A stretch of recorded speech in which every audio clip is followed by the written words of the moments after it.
like a river attended my way. When sorrows like sea billows roll, whatever my Lord thou hast taught me to say, it is well with my soul.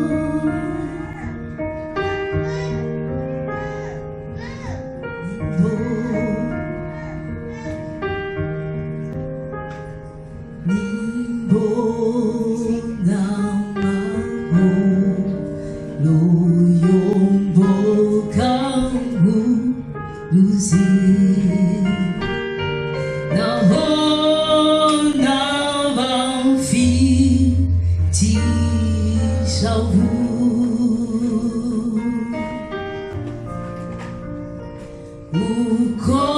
ukomba kose Jangunda kuvuga niguwe neza mu mutima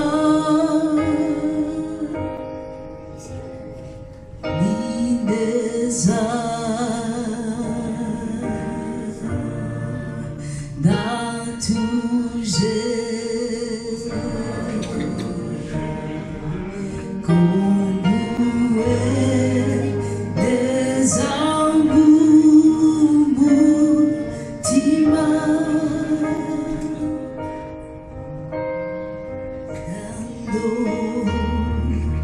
How's the day when my faith shall be signed? The clouds be rolled by as a scroll.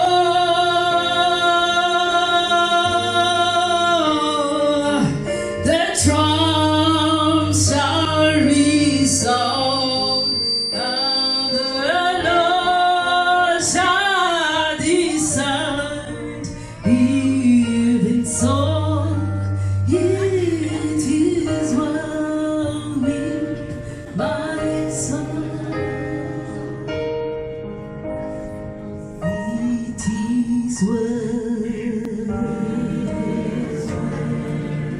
With my soul, it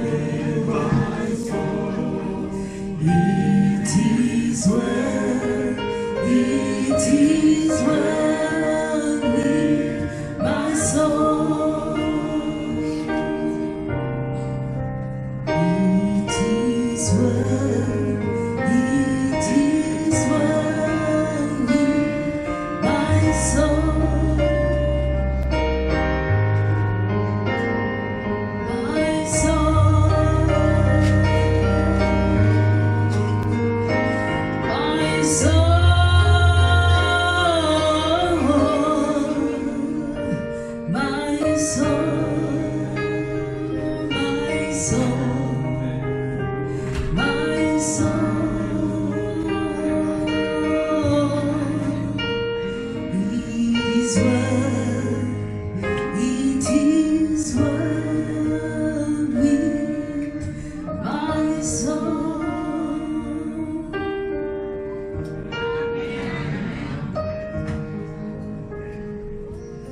Clementine arakoze cyane.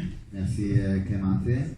Ku ndirimbo aturirimbiye avuga ati nimbona amahoro atemba nk'uruzi. Pour le chant que vous venez de nous présenter qui parle de la paix du cœur. Naho naba mfite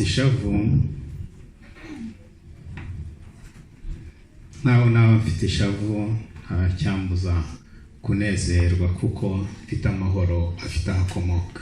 Peu importe le chagrin que je peux avoir dans ma vie, rien ne peut m'empêcher de me réjouir dans l'Éternel parce que j'ai la paix du cœur. akoze cyane kubw'ubutumwa uduhaye. Merci Clémentine pour le bon message. Kuririmba ni ikintu cyiza kandi kiruhura umutima. Chanter, c'est une très bonne chose qui vraiment donne l'appétit.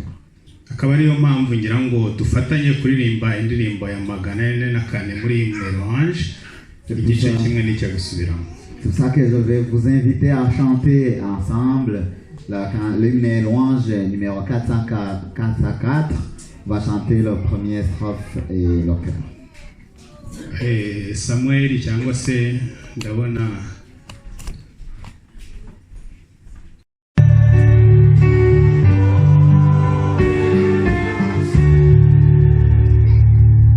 murakoze cyane. Merci beaucoup. Iyi ni indirimbo igaragaza uburyo iyo abagenzi bari mu mazi, abasare bari mu bwato nubwo bahura n'umuraba umeze ute, icyerekezo cyabo cyangwa se intekerezo zabo bakomeza kuzihanga ku cyambu aho bazagera bavuye mu mazi. Ntabwo bita kuko bahuye n'umuraba ngo umuraba ubajyane iyo ubajyanye ngo babyemera, ahubwo bakomeza kurwana intambara bavuga bati ibyo ari byo byose tugomba guharanira kugera ku cyambu. Le chant ici, c'est un chant qui parle d'un voyage par la mer, qui montre que peu importe les vagues qui peuvent arriver, peu importe les orages, peu importe tout ce qui peut arriver dans la mer, l'équipage va toujours se battre vers le port. Il va toujours garder le cap sur le port. Il ne va pas juste suivre les vagues qui peuvent les mener nulle part. Ibyo natwe biratuzana muri urugendo turi mu rugendo rujya mu ijuru. Niyo mpamvu natwe tugomba gukomeza gutekereza mu buzima bwacu ngo ese icyambu cyacu ni iki. Cela alors renvoie à notre propre voyage vers le ciel. Nous devons nous demander où est notre port en tant que chrétien. Ikigisho cy'uyu munsi kiravuga ngo ni iki kigutesha inzira. Alors, le titre de la prédication d'aujourd'hui veut dire qu'est-ce qui vous dévie du droit chemin. Kuteshuka umuntu nashobora kubivuga mu yandi magambo akavuga ko ari ukuyoba. Alors, quand on parle d'être dévié, on peut dire entre autres que c'est de s'égarer. Ukajya aho utakagombye kujya. Quand on s'égare, on va à une destination contraire à celle que vous cherchiez. Alors prions.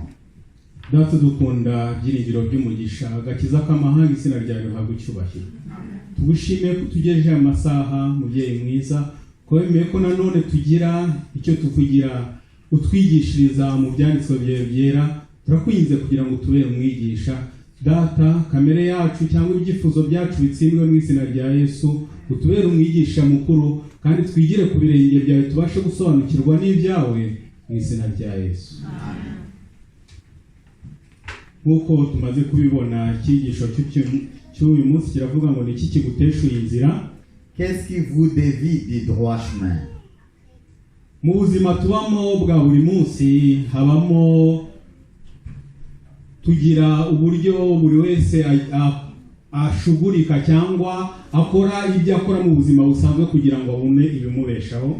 Dans notre vie de tous les jours, chacun a ses propres moyens de faire pour essayer de gagner sa vie.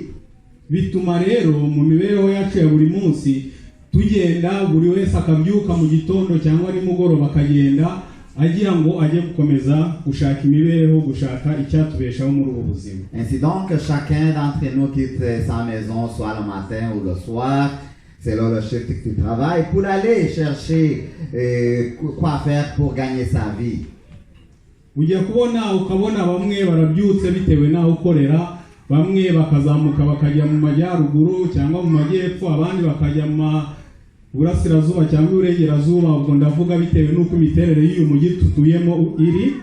Selon où se trouve votre travail par rapport à votre domicile, les uns vont se lever, ils vont aller au nord, les autres au sud, les autres à l'est ou à l'ouest. ubwo biterwa naho uri burongere bien sûr. Tout dépend bien sûr de là où vous allez travailler, de là où vous allez trouver du travail. Igitangaje nuko nshobora kuva Ravare nkajya gushakira ubuzima Rongeye kandi arabirongeye bavuye Rongeye bajya kubushakira Ravare. Donc ce qui est surprenant, c'est que parfois les gens de Laval vont quitter Laval pour aller travailler à Longueuil, alors qu'il y en a assez de Longueuil qui quittent Longueuil pour aller travailler à Laval. Iyo ni inzira y'ubuzima. Donc voilà, c'est le chemin de la vie. Ariko ese mu nzira y'ubuzima tubamo tubyitwaramo dute? Mais alors, dans ce chemin de la vie que nous menons tous, comment nous comportons-nous? Ibyo ni ukuvuga ngo iyo nzira y'ubuzima tubamo bisaba ese uyitwaramo ute, ese nyitwaramo ne, ese ntabyo nkura nabyo ngo bimbuze kugera aho nshaka kugera. Alors la question est de savoir quelle marche suivez-vous dans ce chemin de la vie. Il n'existe pas des choses ou des obstacles qui vous empêchent d'arriver à bon port. Hari sibye ko hano wenda bidakunda kuba hari igihe hari n'abafata inzira bakagenda batazi iyo bagiye. Peut-être que ça n'arrive pas beaucoup ici, mais il y a des endroits où on se lève et on part sans savoir où on s'en va. Wenda hano ntabwo bikunda kubaho ariko nk'iwacu hari igihe wahuraga n'umuntu ukamubaza ngo ugiye he ati nanjye simbizi. Je ne sais pas ici si ça arrive, mais chez nous il arrivait qu'on rencontre quelqu'un puis on lui demande où vas-tu, il te dit ben je sais pas. Mu by'ukuri si uko aba adafite aho agiye ahubwo ni uko nawe aba yananiwe kubisobanura. Parfois c'est pas parce qu'il n'a pas de destination, mais c'est difficile parfois d'expliquer où il va. Niyo mpamvu mu by'ukuri niba dufite urugendo tugomba kumenya aho tugiye, tukamenya aho duhagurukiye n'aho tugiye, tukamenya n'icyo tugiye gukora icyo ari cyo. Alors c'est pour ça c'est important qu'on sache quand on se lève pour aller quelque part, donc on sait déjà le point de départ. On devrait aussi connaître le point de destination et justement savoir qu'est-ce que nous allons faire là-bas. Ibyo bizadufasha kutagira ibiturangaza mu nzira ngo bitume tutagera aho twakagombye. Alors cela nous aide à empêcher toute distraction qui peuvent nous empêcher d'arriver à notre destination. Ingorane zikomeye muri ibyo byose tumaze kuvuga nuko hari igihe ushobora guteshuka inzira. Mais l'un des problèmes qui surviennent souvent, c'est que parfois on s'égare. Kugera aho akagombye kugera ugasanga biragoye. Et quand on s'égare, il devient plus difficile d'arriver à destination. Kandi kugaruka kugira ngo urware intambara yo kugaruka mu nzira ugasanga nacyo ni ikibazo gikomeye. Et il est aussi difficile de se battre pour revenir au bon chemin. Hari igihe muri bino bihugu byateye imbere ufata umuhanda ukagenda. Il arrive qu'on prend la route, surtout dans les pays développés. Bitewe n'imihanda myinshi wenda urugero inaha abantu bamenyereye kugendera kuri GPS. Alors par exemple ici on a l'habitude d'utiliser le GPS parce qu'il y a tellement de rues qu'on peut pas toutes les connaître par cœur. Ariko igihe kimwe hari igihe ndivuga ntabwo ndagira uwo mvuga ni ngewe ndibwivuge, hari igihe ufata GPS iri imbere yawe mu modoka ugatwara ukagenda. Alors il va parler de son exemple à lui. Il lui arrive parfois de conduire avec le GPS dans la parabrise. Ariko waba urimo ugenda bitewe n'ibyo uri gutekereza byo nababwiye by'ubuzima bwacu bwa buri munsi ugafata sorti itari. Et il arrive justement que à cause peut-être des pensées que dans ta tête, tu rates une sortie ou tu prends une sortie qui n'est pas la bonne. Suko GPS itambwiye ngo sorti urafata ngiyi. Ce n'est pas parce que le GPS n'a pas indiqué la bonne sortie. Kandi ibyapa bigaragaza ngo sorti ugomba gusohokeraho ni iyi ngiyi. Et vous savez, c'est aussi très bien indiqué avec les signalisations où se trouvait la sortie qui est indiquée par le GPS. Ariko ngewe bitewe nuko nabaye distre ngakomeza cyangwa nkibuka aho kugira ngo mfate noro nafashe si. Mais parce que le conducteur est distrait, il se trouve qu'il va dépasser la sortie indiquée ou qu'il va sortir par le nord alors qu'il était indiqué de sortir par le sud. Ni ukuvuga ngo kurangara cyangwa gutekereza ibindi bigira uruhare mu kuba wayoba ugafata icyerekezo kitari cyo. Donc la distraction a un prix et ce prix peut être l'égarement ou la prise d'une destination ou d'une orientation qui n'est pas la bonne. Bishobora kuguteshura inzira rero, kandi wenda iyi mpamvu nakoresheje urugero rwo mu muhanda nuko cyane nk'iyi mihanda y'inaha iyo ufashe sorute itariyo kugira ngo uzagaruke wenda mu nzira, namwe murabizi igihe bigusaba kugira ngo ugaruke, niba wari ufite rendez-vous ubwo kuyigeraho nawe urabyumva.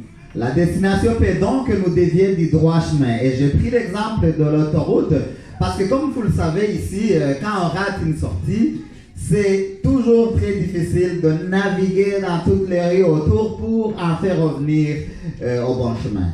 Igisubizo cyabyo rero nuko niba ufite icyerekezo runaka ugiyemo barimo werekeza amaso we kujya iburyo cyangwa ibumoso, nkuko babasare batagira ikindi batekereza nubwo bahura n'ibindi nta kibarangaza, ahubwo bacungana n'urushinge rubayobora kugira ngo bazagere ku nkombe bagiyemo.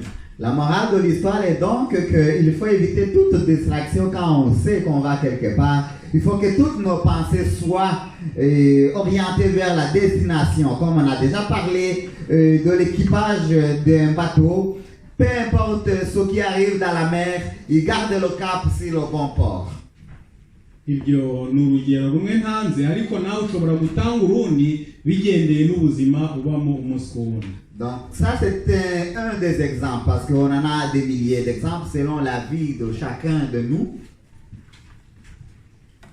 Nanone nibuka igihe kimwe nari mvuye nagombaga kujya mu mujyi wa Kigali, ubwo nsubiye iwacu mu gihugu cyacu.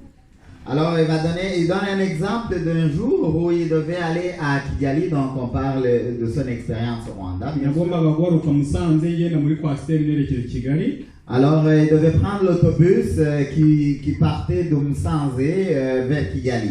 Abazi muri izo nzira hari ahantu tugera bikaba ngombwa ko imodoka ihagarara wenda kugira ngo abantu bagire utubazo tumwe na tumwe bakemura cyangwa se bagire n'ibyo bagura. Alors, pour ceux qui connaissent ce chemin-là, il y a une escale des autobus où les gens sortent des autobus justement pour aller au petit coin ou pour acheter des trucs. Ndibuka uwo munsi twariho twihuta, ariko hari igihe ufite rendez-vous yihuta wabona bahagaze ukabona bari kugukereza. Alors, ce jour-là, c'était l'habitude, les autobus s'arrêtaient là. Mais parce que parfois tu as un programme ou tu as un rendez-vous, tu stresses parce que tu vois que l'autobus tarde à partir ou à arriver. Ariko kubera ko byabaye akamenyero byanze bikunze kenshi imodoka zirahahagarara. Mais parce que c'est l'habitude, il y a souvent cette habitude que les autobus vont s'arrêter à cette escale. Ihagaze abantu bavamo nkuko bisanzwe, ariko ntabwo imodoka ijya atinda iminota 5 ihita ihaguruka ikagenda. Alors les gens sont sortis de l'autobus comme d'habitude, mais même s'ils allaient être là, la consigne est que l'autobus ne reste pas là plus que 5 minutes. Umugenzi twari kumwe birumvikana aho hantu hari ahantu twavuga ngo ni centre d'achat. Umwe mu bagenzi twari kumwe aragenda abona ibintu byinshi bitandukanye, ati reka ngure na kariya reka ngure na kariya, iminota 5 irangira atari yagaruka. Alors, l'un des gens qui était dans l'autobus, il est allé à ce centre commercial. Il est allé acheter des choses, puis bon, il prenait ça, il passait ça, puis les 5 minutes ont expiré, il n'était pas revenu dans l'autobus. Umushoferi arakraksona avuza amahoni kugira ngo atubaza ati abantu bose mwari kumwe barahari, tuti hari umuntu ubura n'ubu turi kumubona ntawe. Alors, le conducteur a klaxonné pour vraiment rappeler que l'autobus va partir bientôt, puis il a demandé aux gens que tout le monde était dans l'autobus, mais les gens ils voyaient qu'il y a une place qui était vide, mais ils ne voyaient pas la personne revenir. Ariko kuko igihe giteganijwe cyari kigeze, mais parce que les 5 minutes étaient expirées, imodoka yarahagurutse iragenda. L'autobus a continué sa route. Amakuru twaje kumenya nuko uwo mugenzi kubera ko ari agence yaje kuzanwa n'indi bisi yari kurikiye. Donc ce qui s'est passé, c'est que parce que l'autobus appartenait à une agence de voyage, c'est que ce passager-là est revenu avec l'autobus suivant de la même agence de voyage.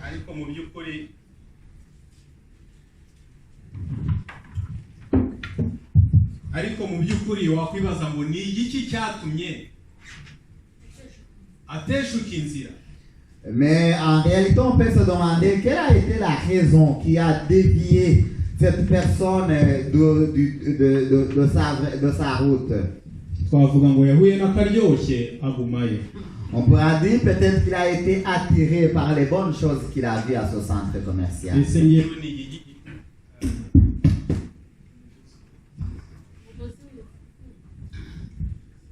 Ese ngewe cyangwa wowe ni igiki gituma uteshuka inzira cyangwa ukagira ibikuzariza ibigutinza ugatuma utagera aho kagombye kugera kugira. Alors chers frères et sœurs, la question vous est posée ou nous est posée: qu'est-ce qui te dévie du droit chemin? Qu'est-ce qui te retarde pour ne pas poursuivre ton chemin vers le bon port? Mu buzima tubamo ntabwo inzira ari ukugenda gusa ngo uvuga ngo ngiye hariya, n'ibyo tubamo buri munsi nayo ni inzira y'ubuzima. Quand on parle du chemin de la vie, c'est pas seulement de partir ou de faire un trajet, mais tout ce que nous vivons chaque jour, ça fait partie de notre chemin de la vie. Umunyeshuri ajya kwiga agahuguka akajya kwiga, inzira y'abari ukwiga kugira ngo azarangize amashuri. Quand un élève, un étudiant va à l'école, son chemin a une destination, et la destination, c'est la fin de ses études. Hari igihe agera ku ishuri agatangira guhura na kompanyoma mbi cyangwa se abo babana ugasanga baramuyobeje bamujyanye mu zindi nzira. Alors, il peut arriver que quand il arrive à l'école, il va se trouver en mauvaise compagnie et ça risque de le dévier de son objectif, de sa destination par le même. Akajya yirirwa yagiye kunywa inzoga cyangwa se mu bindi bitandukanye bikamubuza kuzagera neza ku musaruro. Il y en a qui vont par exemple sombrer dans l'alcool et qui, bien sûr, ne vont pas avoir le résultat escompté. Izo zose ni inzira z'ubuzima uvuga uti ese objectif mfite ni iyihe? Tout cela fait partie de différents chemins de la vie qui ont un objectif particulier. Hari imihati tubamo ya buri munsi kugira ngo dutere imbere muri ubu buzima, ariko ni ukuvuga ngo ese ko dutekereza n'ubundi kuvuga ngo nubwo turi gushakisha imibereho ariko iwacu ni mu ijuru, ese iyo nzira yo ibyo dukora ibyo tubamo ntabwo bibangamira inzira tujyamo, urugendo turimo tujya mu ijuru. Dans nos efforts de chaque jour pour nous développer, nous avons beaucoup de choses que nous faisons, mais nous savons aussi que nous sommes les voyageurs vers le ciel. Donc nous devons nous demander si nos efforts de chaque jour ne constituent pas des obstacles pour notre chemin vers le ciel. Icyo bidusaba cyonyine niba turi mu rugendo, tugomba kwita cyane ku byapa biyobora abagenzi, tugomba kwita cyane kuri signale zose zateganijwe kugira ngo tubashe kugera kuri destination. Donc quand on prend la route vers une destination quelconque, on doit toujours suivre toutes les marques, toutes les signalisations qui sont sur notre route pour nous orienter jusqu'à la destination. Tumaze umwanya dusa n'abavuga ibijyanye n'inzira tunyuramo za buri munsi. Alors ça fait un petit bout qu'on parle de notre chemin de la vie de chaque jour. Reka twinjire muri Bibiliya turebe ibyaranze bamwe mu bakurambere bacu mu ngendo zabo bagiye banyuramo. Alors voyons dans la Bible quelques exemples de nos ancêtres bibliques et de leur chemin de la vie. Turagenda duhure mu rwambere rw'abami. On va aller dans un roi. Igice cya kabiri. Dans un roi chapitre 2. Tugiye kuganira ku by'umugabo witwa Salomo. Un roi chapitre 2, on va parler du roi Salomon. Muribuka ko Salomo ise umubyara ni Dawidi. Vous vous souvenez de Salomon et de son père qui était le roi David. Imana yari yaramusezeranye ko atazabura umusimbura ku ngoma. Vous savez que Dieu lui avait promis qu'il ne manquera pas de successeur à son trône. Turebe mu gitabo cy'urwa kabiri rw'ambere rw'abami cya kabiri umurongo duhere ku murongo waho wa kabiri twumve amabwiriza Dawidi yahawe kugira ngo azabashe kurangiza inzira y'urugendo rwe rwo kuba umwami wa Isirayeli. Alors, dans 1 Roi chapitre 2, on va commencer par le verset 2 pour voir les instructions, les directives qu'avait reçues David pour qu'il puisse bien finir son chemin comme roi d'Israël. dawidi yaramubwiye ati dusome ku murongo wa 2 turagera ku wa 3. Ubu ndagiye nk'uko abisi bose bagenda, nuko komera ugaragaze ko uri umugabo, ujye wumvira ibyo Uwiteka Imana yawe yakwihanangirije, niko kugendera mu nzira zayo, ukitondera amategeko yayo n'ibyo ngutegetse n'amateka n'ibyo nahamije, kuko byanditswe mu mategeko ya Mose, kugira ngo ubashishwe ibyo uzakora byose naho uzajya hose. Ici, c'est les paroles de David à son fils Salomon. Donc, il lui donne des directives pour régner sur Israël. Il dit, je m'en vais par le chemin de toute la terre. Fortifie-toi et sois un homme. Observe les commandements de l'Éternel, ton Dieu, en marchant dans ses voies et en gardant ses lois, ses ordonnances, ses jugements et ses préceptes, selon ce qui est écrit par la loi de Moïse, afin que tu réussisses dans tout ce que tu feras et partout où tu te tourneras. Icyo ni amabwiriza Dawidi yahaye umuhungu we kugira ngo azayagendereho, kandi ayo mabwiriza muzasanga natwe tureba mu buzima bwacu bwa buri munsi. Alors ça, ce sont des instructions ou des conseils qu'a donné David à son fils Salomon. Et si on regarde bien, on voit que ces conseils s'appliquent à nous aussi dans notre vie de tous les jours. Nibyo natwe tugenda tuganiriza abana bacu, ati mwana wanjye kugira ngo uzagere kuri iki itware gutya kugira ngo uzabashe gutsinda. Tout parent va donner des conseils, pas tout à fait les mêmes, mais du genre à son enfant, en lui disant fais ça mon fils, fais ça ma fille, pour que tu puisses réussir dans ta vie. Ibyo byose ni amabwiriza ngenderwaho bumuha kugira ngo azabashe kuba umugabo. Tous ces conseils peuvent être assimilés à des directives que tu donnes à ton enfant pour qu'il devienne la personne que vous lui souhaitez de devenir. Dawidi Salomo bigaragara ko yumviye amabwiriza ya se, kuko mu bice bikurikiyeho turaza gusanga hari aho Imana yamugendereye iramubwira iti nkurikije uko nkubona, nkurikije n'umutima ufite, saba icyo ushaka kugira ngo uzabashe kuyobora iyi ngoma ya so Dawidi. Il semble donc que Salomon ait suivi les conseils de son père, parce qu'en évoluant dans la leçon, on voit qu'il y a un moment où Dieu est venu à Salomon pour lui dire qu'il était satisfait de sa conduite comme roi d'Israël et qu'il lui a demandé justement de lui faire des vœux comme roi d'Israël pour qu'il continue à régner dans le droit chemin. Iki ni igitekerezo ababyeyi bakunze kwigisha abana babo, uburyo Dawidi Salomo yaje kugira umutima w'ubwenge. Imana imubwiye ngo ngaho gira icyo usaba, aragenda. Harya yasabye ikintu ngenda kibagiwe, yasabye murakoze cyane. Alors ça, c'est une des belles histoires qu'on raconte souvent aux enfants, parce que Salomon, quand il avait été invité par Dieu de lui demander quelque chose, il a demandé de l'intelligence. Donc ça, c'est vraiment quelque chose d'extraordinaire. Reka nibaze nawe niwibaze, Imana ikuboneke kabwira ngo saba icyo ushaka wayisaba iki. Alors je vais vous demander si, donc c'est une question d'introspection, si vous rencontrez Dieu puis qu'il vous demande, alors demande-moi quelque chose, qu'allez-vous demander? Buri wese afite icyo atekereje mu mutima we. Chacun pense à quelque chose, je pense. Abatekereje ko basaba ubwenge bashire hejuru. Oya nibivuga, buri wese afite icyo yatekereje, ariko hari n'abatekereje ko basaba ubwenge, ifate ubishyire mu mutima wawe. J'allais peut-être vous demander ceux qui ont pensé qu'ils demanderaient de l'intelligence de lever leurs doigts, mais je vous demande de garder ça pour vous. Donc vous savez ce que vous pouvez demander au Seigneur.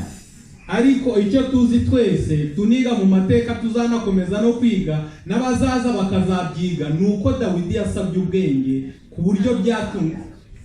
Urakoze cyane. Ku buryo Salomo yasabye ubwenge ku buryo n'Imana byayitangaje, iravuga iti ubwo usabye ikiruta ibindi byose n'ibindi byose utansabye ndabiguhaye. Donc sans s'attarder à ce que chacun de nous pourrait demander, la leçon la plus importante qu'on retient de Salomon, c'est que il a demandé quelque chose qui a même surpris à Dieu et qu'il a dit, maintenant que tu demandes la plus importante des choses, je te donne tout le reste qui vient avec. yaba ngewe wenda nkurikije igihe ndimo nari kuvuga ngo mana uzampa ibyangombwa.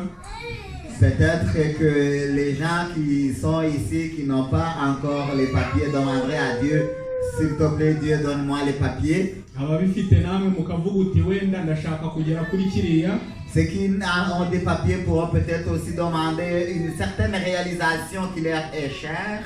ariko biza kurangira ukomeje kugenda muri uri kuvuga ngo na kiriya. Mais peu importe ce qu'on vous donne aujourd'hui, tu finis par demander quelque chose de suivant domaine, un autre domaine. turasabwa kugira ngo twigire kuri Salomo dusabe ibifite ibizarama. Nous devons donc apprendre de Salomon qu'il faut demander des choses durables. yari ari mu nzira ise yamubwiye ati uzitondera amategeko n'amateka ibiri mu gitabo cya Mose byose uzabikurikiza. Salomon donc suivait les préceptes et les conseils de son père qui lui avait recommandé de suivre la loi de Moïse. Icyakurikiyeho ni uko Salomo yagize umugambi wari ise yari yaratekereje kubakira inzu Uwiteka, nuko afata icyemezo cyo kuvuga ngo ngiye kubakira Uwiteka inzu. Une autre chose, c'est que Salomon a réalisé un plan que son père avait conçu, qui était de bâtir un temple pour l'Éternel. Kandi twibuke nidukomeza gusoma igitekerezo cya Mose cya Salomo turasanga yarubatse inzu y'Uwiteka atari yubakiye. Et si on suit bien son histoire, on voit qu'il a bâti le temple de l'Éternel avant de se construire une maison lui-même. Kuri twebwe mbese bimeze bite? Mais pour nous, comment est-ce que nous sommes par rapport à ça? Ageze hano tuvuga inzu y'Uwiteka. Alors, depuis qu'il est arrivé, on parlait de l'église de Dieu. Ariko twasanze n'ubundi uwo mushinga wari usanzweho. Donc, il y avait un projet du bâtiment d'église qui existait depuis. Tuzakomeza kubivuga kandi twebwe projet zacu tuzirealize. Nous allons continuer d'en parler sans les réaliser alors que nous réalisons à côté nos propres projets. Ariko Salomo yarageze ku ntebe y'ubwami aravuga ati ngombe mbanze nubaka inzu y'Uwiteka. Mais Salomon, quand il a accédé au trône d'Israël, il a d'abord commencé par ériger le temple de l'Éternel. Yarakomeje Salomo akomeza kugera ikirenge mu cya se Dawidi. Salomon a continué à emboîter le pas de son père David. Ageraho yuzuza inzu y'Uwiteka, amaze kuyuzuza yateranije ubwoko bwose bw'Abisirayeli kugira ngo bashyire imbere cyangwa se ndavuga gutaha ndabyita gutaha ya nzu y'Uwiteka.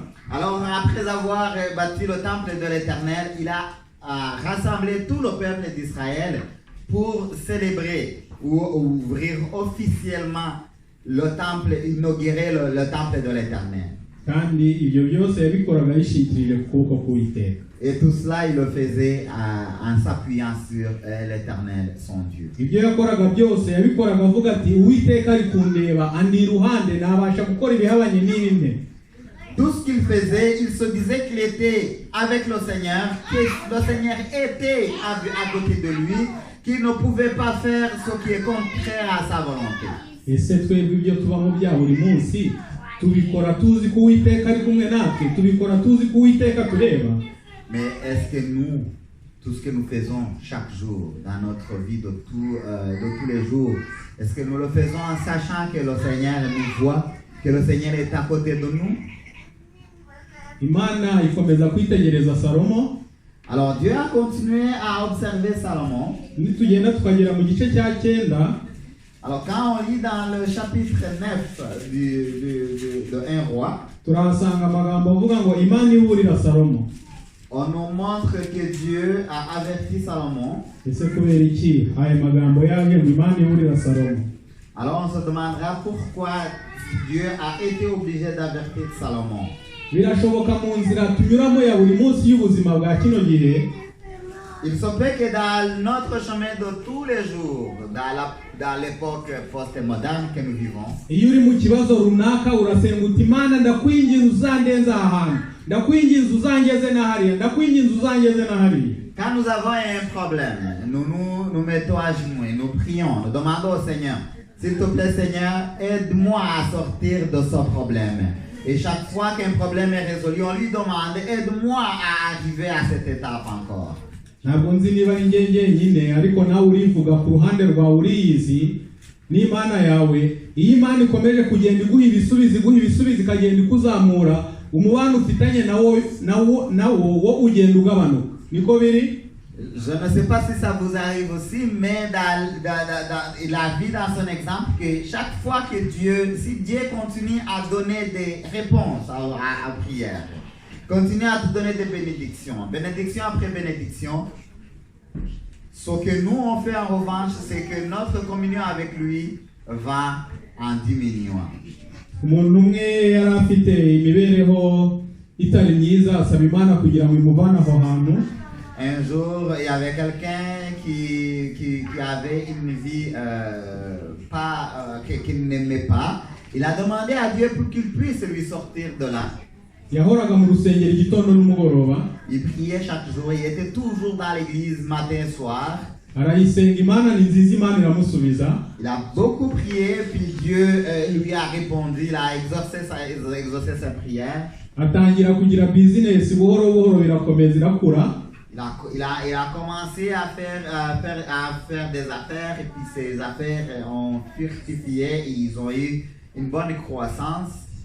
Ubwo yari ahugiye muri business, fréquence yazaga mu rusengero ziragabanuka. Mais pendant qu'il faisait ses affaires, la fréquence à laquelle il venait à l'église a certainement diminué. Bigeze aho bakamubaza ati mwana muvandimwe ko tutakibona mu rusengero, ati wapi ndi busy. Alors ses frères et sœurs qui le voyaient chaque jour à l'église, ils commençaient à lui demander, mais on te voit presque plus, qu'est-ce qui se passe? Il dit, mais je suis très occupé avec mes affaires. Nuko nguko mu buzima bwa muntu, nuko duteye niko kamere yacu imeze.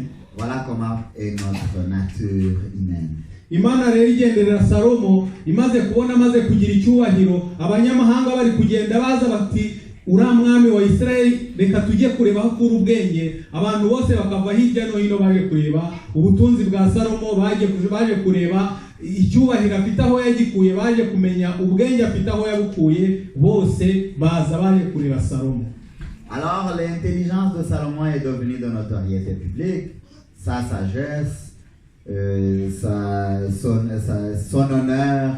Alors les gens venus de 4 coins du monde venaient dans son royaume pour voir cette personne si extraordinaire.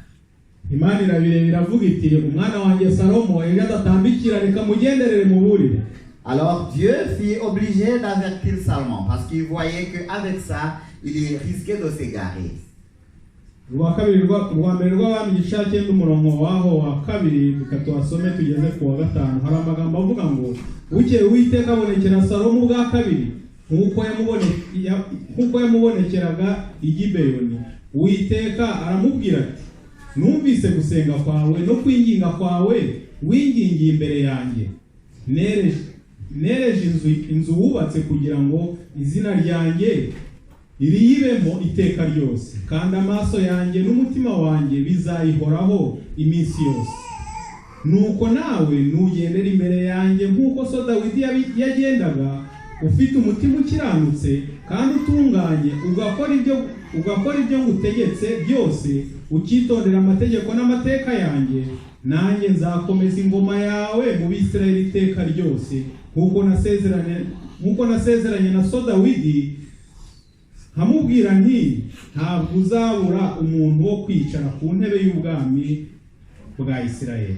Alors on va lire dans 1 Roi chapitre 9, du verset 2 au 5. Et l'Éternel apparaît à Salomon une seconde fois comme il lui avait apparu à Gabéon.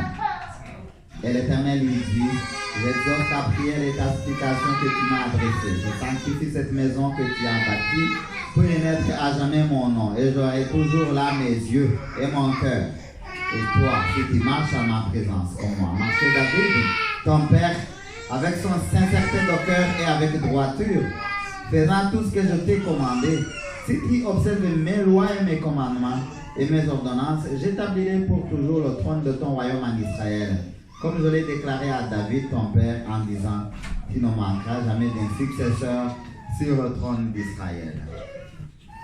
nuko Imana igendera Salomo imubwira ayo magambo kugira ngo imwibutse nubwo atangiye kuzamuka mu cyubahiro, nubwo atangiye gukomera, ariko imwibutse hakura icyo cyubahiro.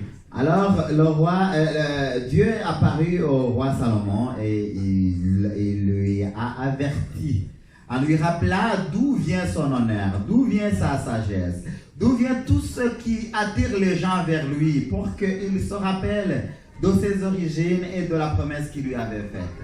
Icyakurikiye ariko nk'uko tubizi namwe, iyo umuntu amaze gukomera, Salomo yatangiye kwiyumva, abantu batangira kuza kumusura akabereka iby'icyubahiro cye, akateshuka ntabereke icyubahiro cy'Uwiteka. Alors, la suite, vous la connaissez tous, avec les gens qui continuaient à affluer au pays de Salomon pour venir voir ce qu'il avait d'extraordinaire. Il a commencé à leur montrer plutôt sa gloire que la gloire de l'Éternel, et c'est ainsi détourné de voie de l'Éternel. Arakomeza aragenda none hakora ibitarakozwe na se, aho dusanga yarageze aho akagira abagore 1001. Alors, il s'est détourné du droit chemin et il a fait tout ce que Dieu a essayé, y compris d'avoir 1001 femmes. Abo bagore yagiye bakura mu mahanga yarabakikije hirya no hino. Il avait eu toutes ces femmes dans tous les pays qui voisins de son royaume. Buri mugore afite ikigirwamana cye, kandi Salomo akaba obligé yo kujya kukiramya no kugitambira ibitambo. Et toute sa femme avait chacune un dieu. Et Salomon était bien sûr, comme tout séducteur, obligé d'adorer tous ces petits dieux pour plaire à ses maîtresses.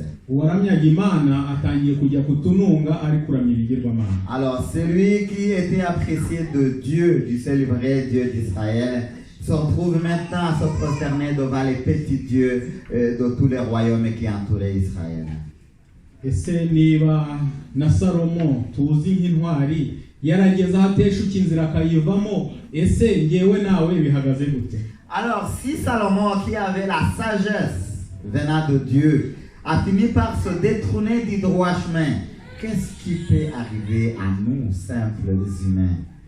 We yagize amahirwe arihana, ariko ngewe nawe ese tuzagira ayo mahirwe nk'ayo yagize? Nous savons que Salomon a eu la chance de se repentir. Mais nous pouvons nous demander si nous allons avoir la même chance. Hari inama tugirwa iri muri Yohana 13:35 kugera 36. Il y a un conseil qui nous est donné dans Jean chapitre 12, versets 35 à 36. Hari amagambo avuga ngo hasigaye umwanya muto umucyo ukiri muri twe, nitugende tugifite umucyo mutatwiriraho tukiri mu nzira, kuko ugenda mu mwijima atamenye yajya, twizere umucyo tugifite umucyo kugira ngo tube abana b'umucyo. Et Jésus dit, la lumière est encore pour un peu de temps au milieu de vous. Marchez pendant que vous avez la lumière, afin que les ténèbres ne vous surprennent point. Celui qui marche dans les ténèbres ne sait où il va. Pendant que vous avez la lumière, croyez à la lumière, afin que vous soyez des enfants de lumière. Tugana ku musozo. Alors, vers la fin, ndasoma amagambo igitekerezo kiri muri iki gitabo cyitwa intambwe zigeze umuntu ku bubyutse. Alors, on va lire quelques paroles qui se trouvent dans ce petit livret qui parle des pas vers le réveil spirituel. Ubwo ndagisoma cyose numva nawe aragisobanura ariko nkirangije. Ok, il va lire le passage, on va essayer de résumer le contenu parce que le livre est en anglais, bien sûr. Ni igitekerezo uwanditse iki gitabo yanditse, yaravuze ati mu myaka ishize indege ya Boeing 707 yagurutse iva mu kibuga cy'indege cya Tokyo. Wasobanura hari? Okay, urakoze. Ngo mu myaka ishize indege ya Boeing 707 yagurutse iva ku kibuga cy'indege cya Tokyo mu Yapani yerekera i London mu Bwongereza. Yahagurutse ku muvuduko ukomeye ikirere cyari gikeye kandi kirimo izuba ryinshi. Bidatinze abagenzi bashoboraga kureba umusozi w'ikimenya bose witwa Mount Fuji wo mu Buyapani. Wenda abagezeyo barawuzi. Alors, il y avait un moment où un avion Boeing 707 qui quittait la ville de Tokyo vers Londres et qui a décollé avec une vitesse extraordinaire qui, dans un instant, les voyageurs, les passagers ont commencé à voir le célèbre mont Fuji. Mu buryo butunguranye umupilote yagize igitekerezo cyo kuzenguruka uwo musozi kugira ngo abagenzi bishimire kureba uwo musozi badakunze kubona. Alors par improvisation, le pilote a décidé de faire le tour de son mont pour que ses passagers aient le privilège de voir et d'explorer son mont qu'ils ne voient pas tous les jours.